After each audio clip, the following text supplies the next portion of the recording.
한 목소리로 16장 7절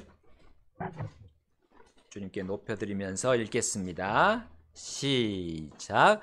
내 친족들이요 내 동료 수감자들인 안드로니고와 유니아에게 문안하라.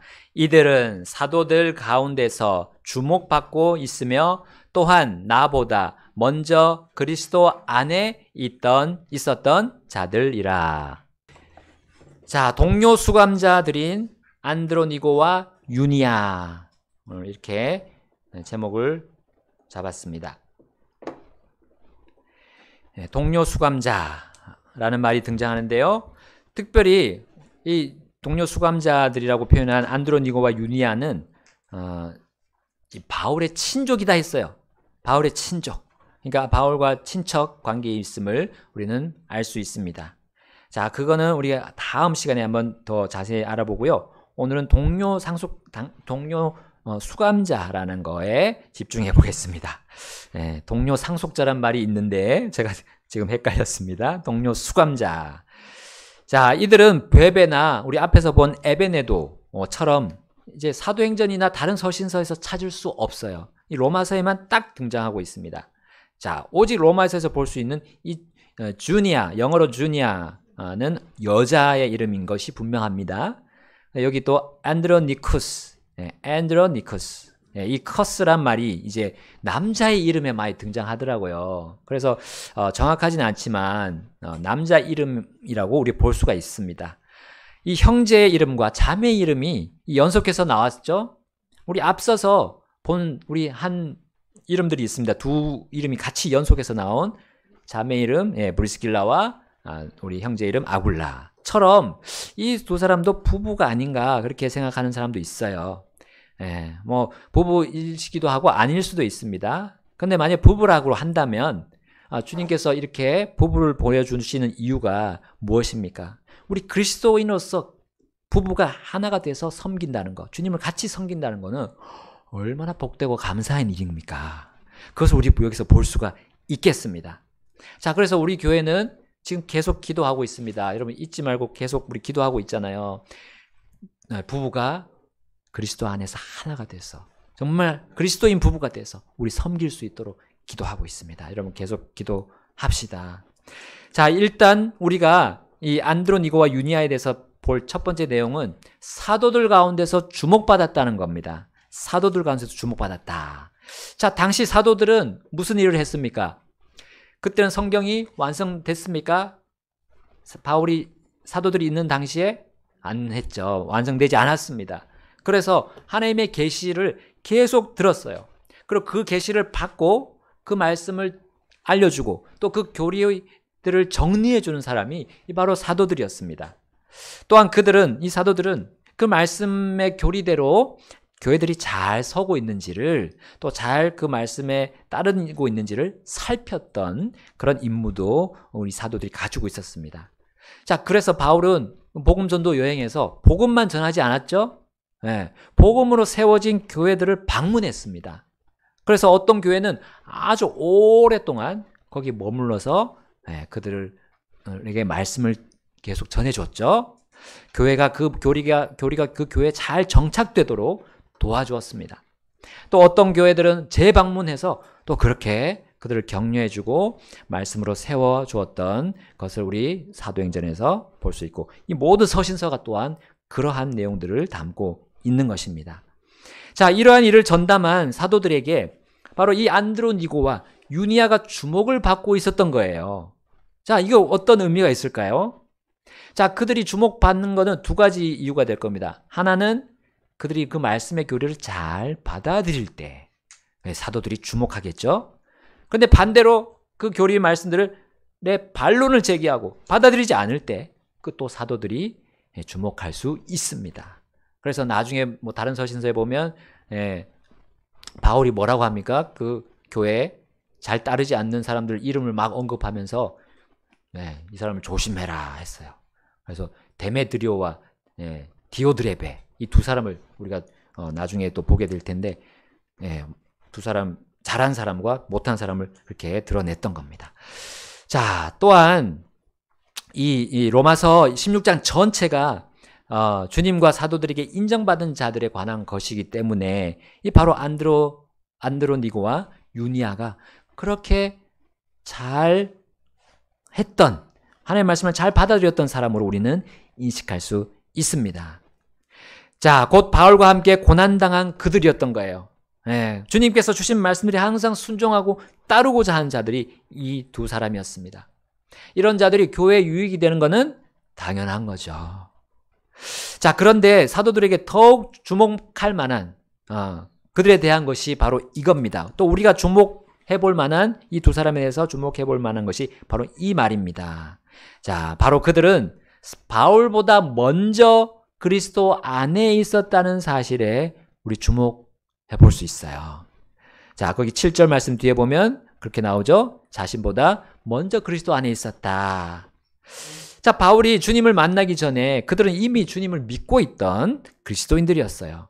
안드로니고와 유니아는 바울보다 먼저 주님의 자녀가 된 자들이었습니다.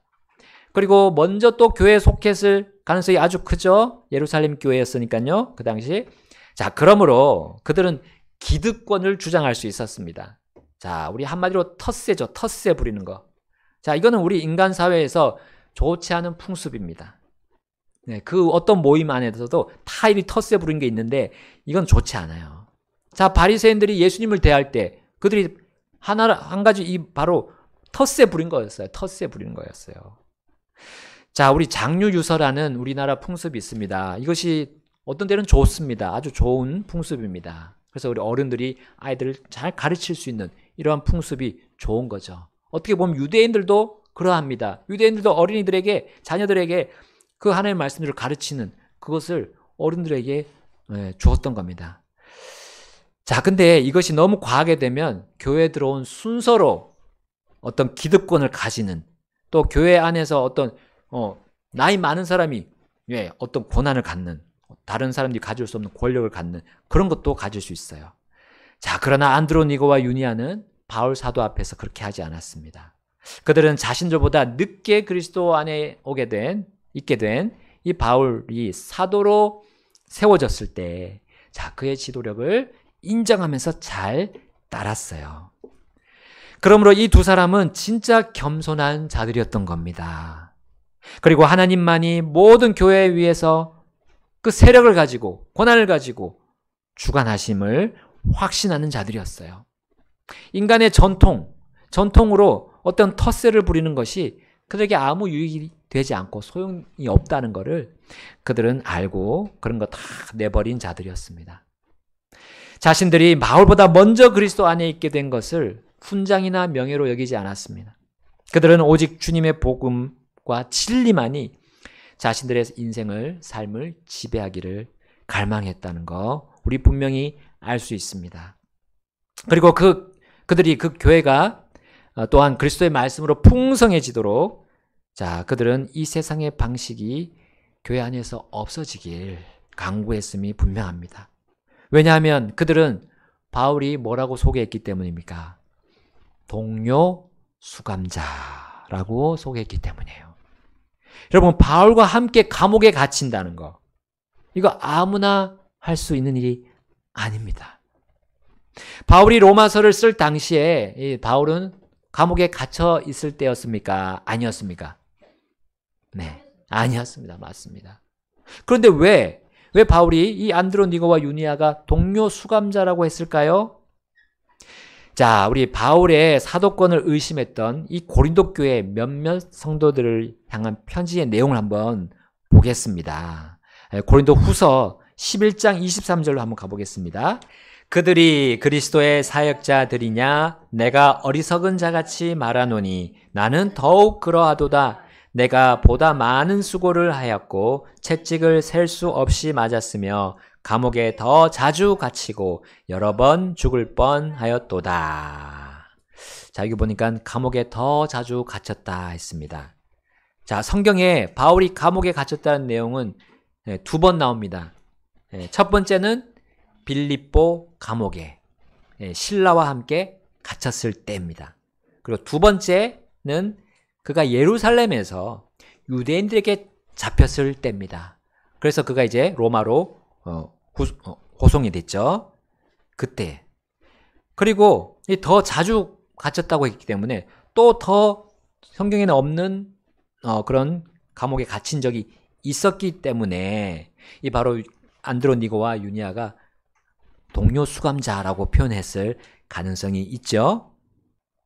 이제 바울이 호송돼서 로마로 갔을 때는 이제 감옥에 갇힌 장면은 성경에 나오지 않습니다. 이제 결박당했다는 말이 사도행전 마지막 28장에 나오는데요. 자, 그때 바울은 오히려 감옥에 갇힌 게 아니라 셋집에 거하면서 꽤 자유로웠습니다. 그때 그가 옥중 서신들을 썼을 가능성이 큽니다. 자, 그러면 안드로니고와 유니아가 언제 갇혔는지 우리는 또 정확하게 알 수는 없습니다. 성경에 기록되지 않았기 때문에. 자, 그들이 바울과 함께 갇혔을 수도 있고요. 또 혹은 바울과 함께 그리스도 안에서 갇힌 자였다는 그런 의미일 수도 있습니다. 왜냐하면 바울이 로마에서 그 붙잡혀 있을 때 에베소서와 빌레몬서를 썼거든요. 그때 쓴 이 두 가지 옥중서신 안에 그가 자신을 이렇게 소개합니다. 나는 예수 그리스도의 갇힌 자다. 예, 그거 본 적 있으시죠? 그렇기 때문에 이 안드로니고와 유니아가 정말 같이 붙잡혀지 않고 다른 곳에 있을 때 이 바울과 함께 그 고난을 함께 가지고 주님을 섬긴 자들일 수 있습니다. 자, 그러나 감옥에 갇히든 예수 그리스도 안에 갇히든 두 경우는 그 차이가 없다고 보면 됩니다. 복음과 진리 안에서 같은 고난을 짊어지고 당한 동료들이었기 때문이에요. 이 동료라는 말은 이 동료라는 말은 그들이 자신들의 권리와 아집을 주장하지 않았다는 것을 더 두드러지게 부각시킵니다. 사람의 권리와 칭찬과 명예가 하나님 앞에서 아무런 영적 유익을 주지 못하는 것을 우리 보여줍니다. 바울이 그러한 삶을 살았거든요. 그렇기 때문에 바울과 동료라는 말은 바로 이렇게 자신들을 내세우지 않고 오로지 하나님의 영광을 위해서만 함께 사역을 했던 것을 우리 보여주고 있습니다. 그리스도로 인해 진짜 감옥에 수감되거나 혹은 영적으로 수감되는 일은 그 고난을 그리고 그 영광을 함께 받는 것을 의미합니다. 그리고 동료 수감자라는 의미가 거기에 들어 있습니다. 그런 의미가 가능하다는 거죠. 안드로니고와 이 유니아는 자신들의 기쁨을 찾기보다 하나님의 기쁨을 찾는 데 마음을 기울인 사람들이었습니다. 그러므로 주님은 그들에게 동료 수감자라는 영원한 훈장을 탁 달아주신 거라고 우리 볼 수가 있습니다. 바울은 훗날 로마에서 결박당할 때 이 골로새 교회에게 이렇게 씁니다. 골로새서 2장 8절이에요. 우리 가서 한번 보겠습니다. 어떤 사람이 철학과 헛된 속임수로 너희를 약탈할까 주의하라. 그것들은 사람들의 전통과 세상의 초등 원리를 따르는 것이요 그리스도를 따르는 것이 아니니라. 아멘. 세상 이 사람들의 전통이 나오죠.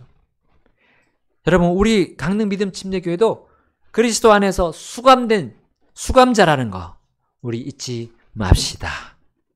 수감자는 감옥 안에서 자신을 어떻게 할까요? 이 감옥에 갇힌 죄수들 어떻게 합니까? 자신을 아주 낮게 낮춰야 됩니다. 최하로 낮춰야 됩니다. 지금의 감옥, 지금의 교도소는 그 시설이 정말 예전보다 좋아졌죠. 범죄자의 인권도 챙겨줍니다. 다 챙겨줍니다. 그런데 로마 시대 때 감옥이 어땠습니까? 문도 작고 통로도 좁았습니다. 위생 상태는 정말 최악이었습니다. 빛이 들어오지 않았던 그런 감옥이었어요. 그래서 죄수들은 몸을 이렇게 줄이지 않으면 또 머리를 숙이지 않으면 불편하고 어디 부딪혀가지고 고통이 더 컸을 것이. 더 했으면 더 했죠. 자, 마치 로마 시대 수감자들처럼 우리 성도들은 그리스도의 수감자로서 자신을 낮춰야 합니다.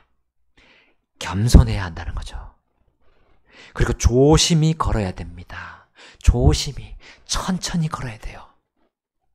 그래서 성경에 보면 바울 사도가 뭐라고 말합니까? 너희가 조심히 걸어라. 우리 지금 에베소서를 보고 있지만 에베소서에도 너희가 조심히 걸어라. 그렇지 않으면 어떻게 됩니까? 우리가 세상에 부딪히는 거예요. 세상에 막 부딪혀가지고 우리 혼에 상처를 입습니다. 그리고 세상의 오물에 발을 대가지고 영적인 질병을 얻는 거예요. 수감자는 나의 힘과 의지를 다 내려놓아야 됩니다. 몸에 힘이 많이 들어가면 우린 더 아프게 되고 더 크게 부서지거나 깨질 수 있음이 이게 만고불변의 진리인데 몸도 그렇다면 우리의 영이나 혼도 그렇습니다. 우리의 혼도 그렇습니다. 자, 이것들이 축소시켜서 우리의 육신과 이 혼이 축소되어서 우리는 온전히 영에 굴복해야 돼요. 우리 성도의 새롭게 된 영, 이 영은 성령이라고 성경은 말합니다. 바로 사람의 지식, 사람의 의지, 사람의 감정, 이 혼을 우리가 의지하면 안 됩니다. 바로 성령 안에 있는 하나님의 지식, 하나님의 감정, 하나님의 의지, 이것에 우리가 굴복해서 살아야 합니다. 그래야 우리의 영이 활발하게 제 역할을 수행하면서 겸손하게, 정말 주님 앞에서 겸손하게 될 수 있어요. 사도들이 주목했던 이 안드로니고와 유니아의 모습이 바로 그러했습니다. 그렇기 때문에 동료 수감자라는 소개를 또 인정을 받게 되었습니다. 사도들은 본성적인 사람이 아닌 영적인 사람에게 그 초세기 교회 일꾼으로 세웠음이 분명합니다. 본선적인 사람들, 육신적인 사람들을 세우지 않았을 것이 분명합니다. 그런 사람들이 심지어 사도들 앞에서 속이다가 죽어나갔던 일도 우리 사도행전에서 볼 수 있습니다. 세상의 극심한 핍박과 그런 고난들이 심화되던 당시였잖아요. 그 극심한 핍박에 무엇으로 그들이 의연하게 대처할 수 있었겠습니까? 살과 피와 맞붙어 싸우는 그런 칼과 방패가 필요했을까요? 그건 안 됩니다. 로마 그 제국의 그 군단들에 어떻게 이길 수 있겠습니까? 오히려 영적인 무장이 그들에게 반드시 필요했던 거예요. 성도들을 향한 육체적인 그런 핍박보다는 바로 성도들을 교만하게 만드는 그들의 교활한 계략이 더 효과적이었던 것이 분명합니다. 여러분, 우리 지금도 마찬가지 아닙니까? 우리 그리스도를 공격하는 이 세상 마귀, 우리 육신을 보세요. 육체적인 것, 물리적인 것보다 우리 정신적인 것에 얼마나 우리를 더 지치게 만들고 우리를 쓰러지게 합니까? 그리고 우리는 그것에 쉽게 그리고 빨리 넘어져 버립니다.